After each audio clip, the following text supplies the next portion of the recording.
So if you're someone like Walter White, looking to get a new car for himself and Walt Jr., this might be the place for you. We're going to take a look at some Toyota and Lexus cars, because those are my favorite car makes. I think Toyota's incredible. I have two Toyotas. I have a 04 4Runner and then a 98 Lexus LS400. Amazing cars. Really, really good cars. And yeah, I thought we'd take a look at some Toyota and Lexus cars. Specifically, the cars that I'm into. So we'll look at Toyota. And then we're gonna go to, oh there, I forgot some beer. 4Runner.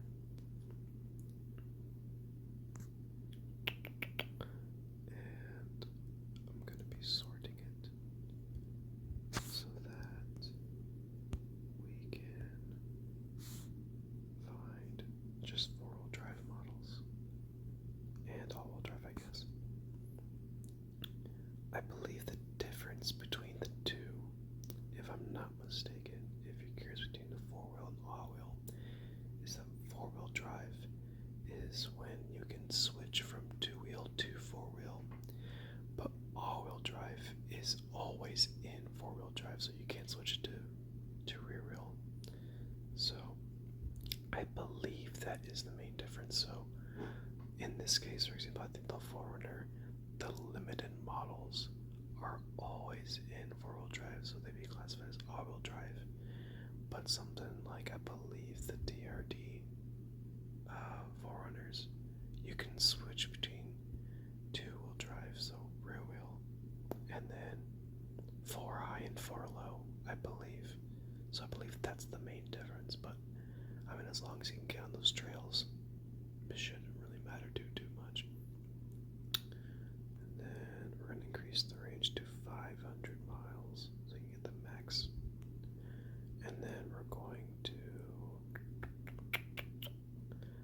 let's put the year down.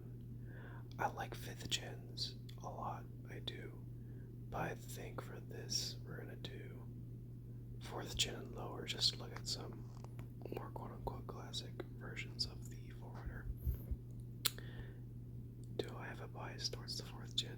Yes. Just getting it out there. Okay. But also 3rd gens are really cool. I doubt we'll see many 1st and 2nd gens, but they're awesome as well. But I'm a big fan of the 3rd and the 4th gen. I think 5th gens are really nice too. And the 6th gen does look interesting, to say the least. But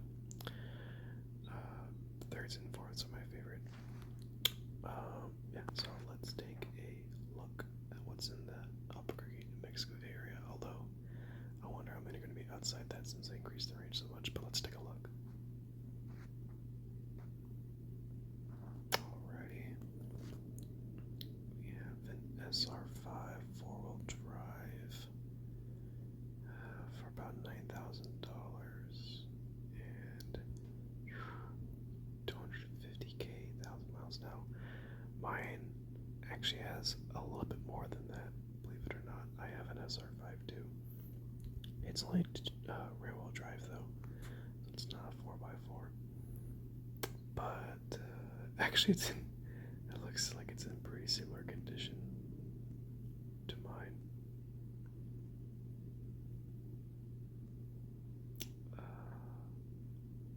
Yeah, but mine right now has 260,000 miles on it.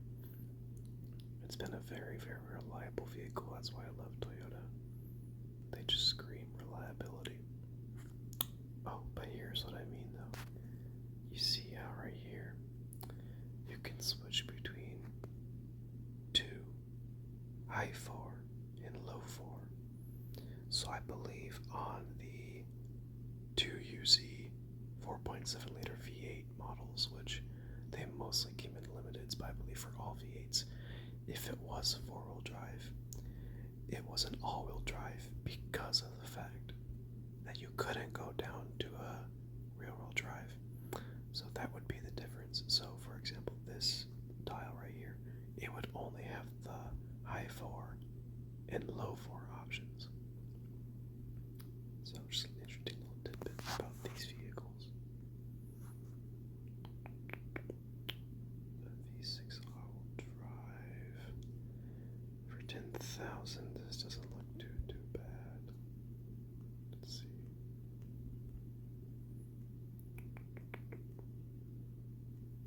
It's a sport edition. Ooh, it has a steering wheel, radio controls for volume, and all that kind of good stuff. Yeah, 170,000. That's not bad at all. It has a center differential lock. Downwards control, I believe. It's not. Doesn't seem like too bad of a deal. I do like that color a little bit, that champagne color. It's kind of cool. I wonder if we can find any V8s on here. Let's keep scrolling till we find a V8. Because those. Okay. Is this catfishing? Because take a look at this. It says it's a V6 model, right? But if you look all the way here in the grill,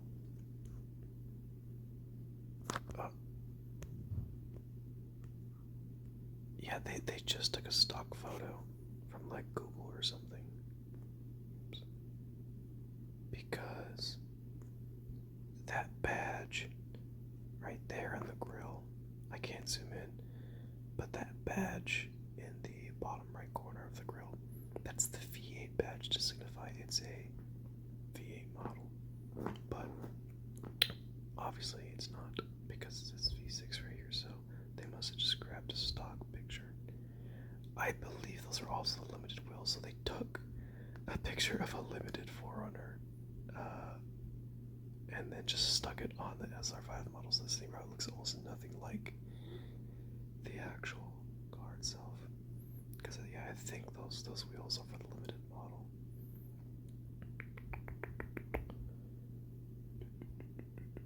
Looking for a V8. Looking for a V8. Will we find a V8? Will we find a... Oh, here we go. Okay, yep.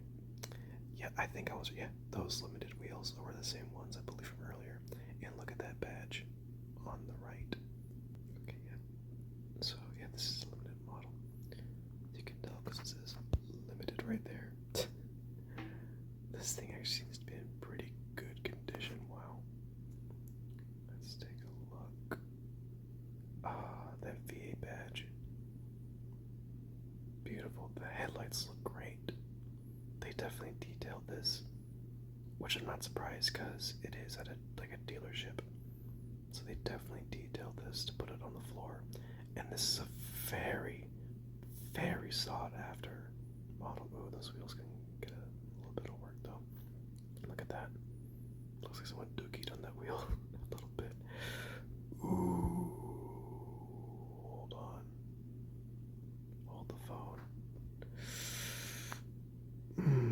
That rust. I mean, it could just be surface rust, but that's a lot of rust for like the trailer hitch and the exhaust. Wow, that's kind of getting me a little worried, but not doesn't. I don't know.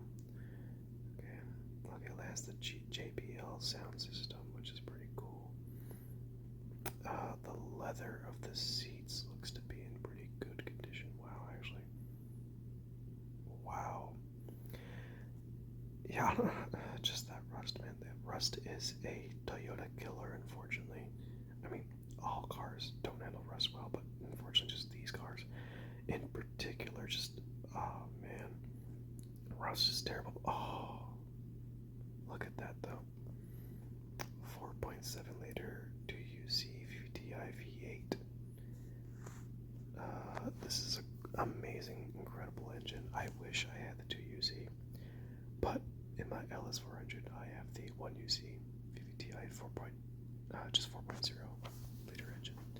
Fantastic engine as well, but I wish my Toyota 4Runner had that, because that is an amazing, reliable, incredible V8. Where is this? Because this actually doesn't, it's not in Albuquerque, it has a delivery too, so where is this at?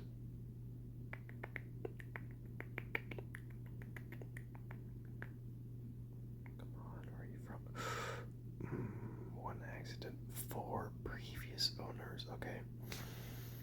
So, usually I would only, this is just personally me, I would only go after a car if like it's a 1 or max 2 owners, because my thought is, what did the other people do with this car that caused them to sell it? Because for me at least, if I'm getting a car, I want to keep it for as long as possible, even if I can like have it for the rest of my life. I think that's the goal.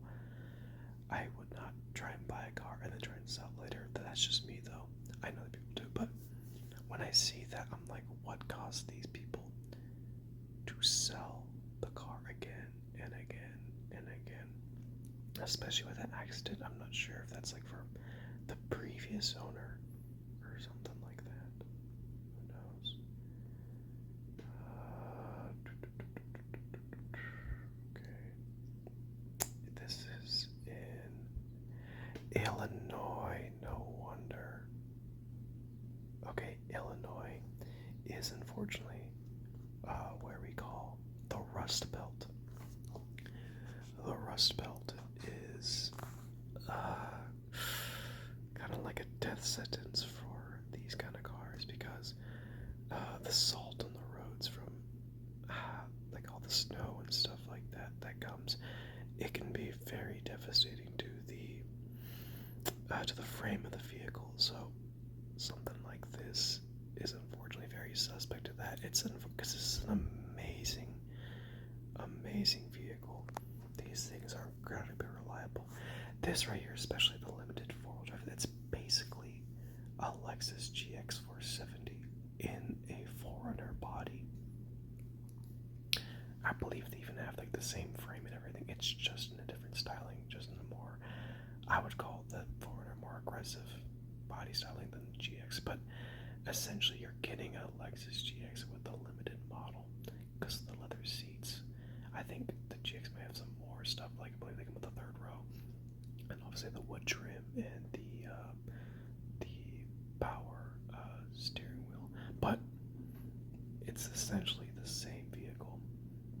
It's, especially in this case, limited, so it's really unfortunate because this is a very beautiful vehicle, but even here, even there you see some of that surface rust. Okay, it could very well just be surface rust, but you can't be too careful with these things. It can be a death sentence, unfortunately. Okay, I think I'm done with the 4Runner, so let's take a look at a different model. I would go for a 400. The garbage trucks are here. Sorry about the noise. I would go for a LS 400 model. However, they are unfortunately very far and few between. I was very fortunate with my find. I had to go ship it from somewhere else because it wasn't in my area, and that was a very interesting experience. But I got it, and I love the vehicle. It's so good. I'll have to do some videos with my LS 400 because it is, in my opinion, the best car ever made. It's incredible. I love it. It's my dream car, and I'm so happy to own it. But let's take a look at the next generation of 400s, because yeah, like I said, they're very far few between in terms to find them. So we'll take a look at the 430s, which I think are also an excellent car. If the 400s didn't exist, I would 100% go for a 430 because they are excellent vehicles as well. Really well made, reliable. They don't have the 1UC or 2UC of the LS 400 or the V8 4Runners. Rather, they have the 3UC, a 4.3 liter V8. Really great engine. So yeah, let's take a look at LS 430. Rear-wheel drive, because it's the only thing they came in.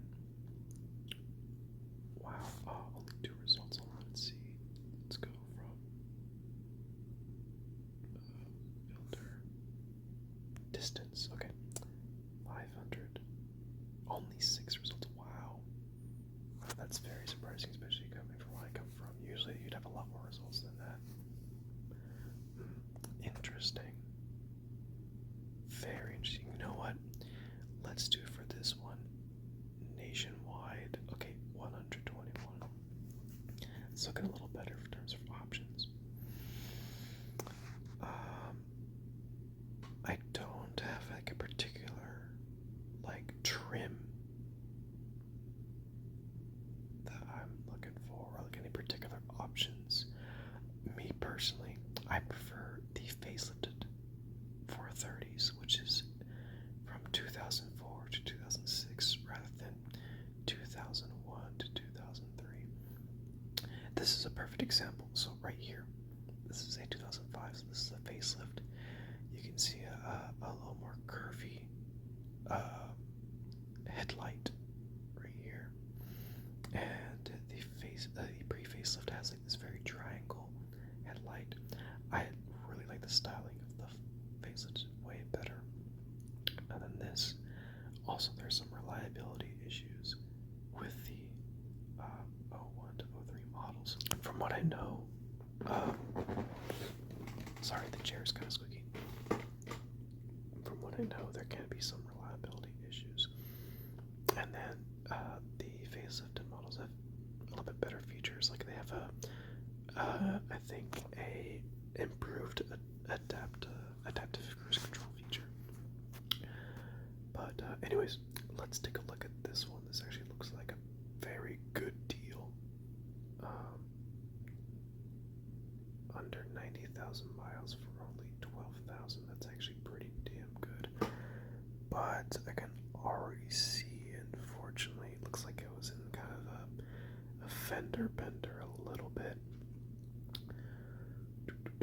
Because look at that scratch. Wow. Okay. Never mind, I might take it back. Let's see. One thing that I don't like about these is that a lot of them come with the sat-nav radio, and at the time that was very revolutionary. However, looking at this now, it's pretty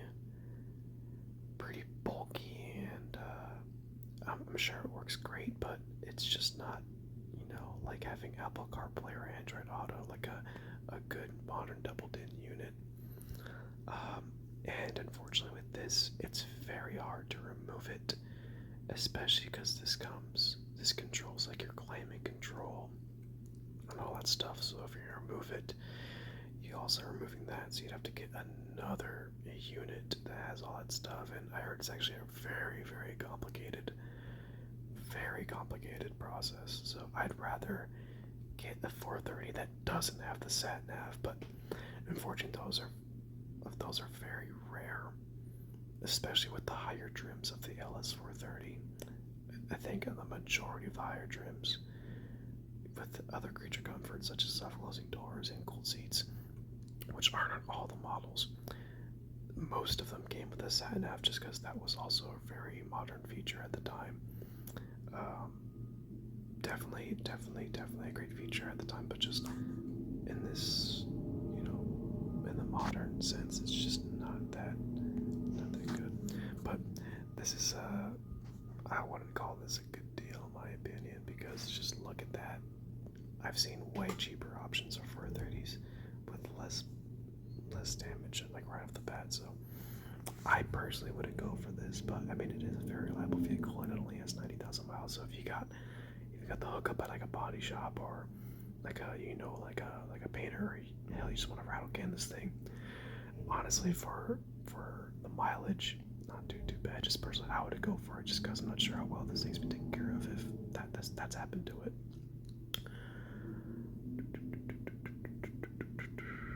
I'm not a big fan of these wheels, I can't lie. This one actually looks pretty good. Let's see what we got here.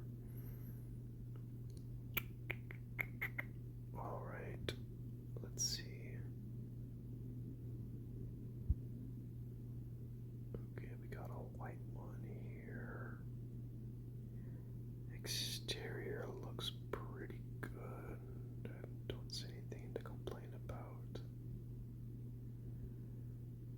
I know a lot of people aren't really messing with the beige interior, but I like beige interiors. That's just me though, but I like beige interiors. The seat looks to be in pretty good condition. You can see like slight cracks right here, but honestly that's to be expected for the driver's side because you're constantly getting in and out, and the seat belt, you know, is there, so that's kind of strained. I'm honestly not too worried about when it comes to that particular side. Interior looks to be in pretty good condition, I must say. Wow, yeah, this looks pretty good. There's the 3UZ engine. Very good engine. Very reliable. Okay, the mileage 150, 100K.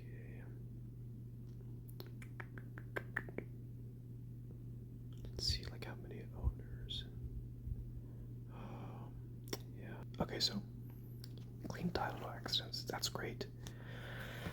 But like I said, the 4 previous owners is kind of putting me off a little bit. Now, to be fair, that could be, because I know this can happen sometimes, that could be one of those is technically like the dealership. Because I've seen that sometimes, or sometimes the dealership will be counted as as an owner of the vehicle. So it could be that there was only 3, but still like 3 owners. I think it's still a good deal because it's under 10K and it only has 150K as long as the timing belt and stuff hasn't changed, which is a stick. I can't tell. If the dealership like tells you like the history of the vehicle, and they tell you like what the previous owners did to maintain it, and it has a good maintenance record, then that's great. That is fantastic. If they had owners like that, then that's good. I would definitely inquire about that if you're going to go for a car like this, because of the fact that having previous owners that didn't care too much is kind of it's not a death sentence, but previous maintenance is extremely important when it comes to a vehicle like this, because that can be the difference between a reliable vehicle and a vehicle that needs a ton of work right off the bat, and then you're going to regret like, oh, why did I buy this? You know, it's going to be like so much money to get just the parts, and then to repair it, unless you're a mechanic, it's going to be pretty expensive. And sure, you might have a reliable vehicle after that, but it's going to be another big expense on top of the 10,000 you spent on the vehicle. So I would suggest that when you get a car like this, or the 4Runner, or hell, any car, you look at if you can find it, if the dealers have it, or if like you can look on like a VIN website, like look for those previous maintenance records, because that could be the difference between a really good car and a really crappy car. But so far, this looks good. I don't have the maintenance records, obviously. I always look to see if there's something like that, like a Carfax, because, like I said, that could be the difference.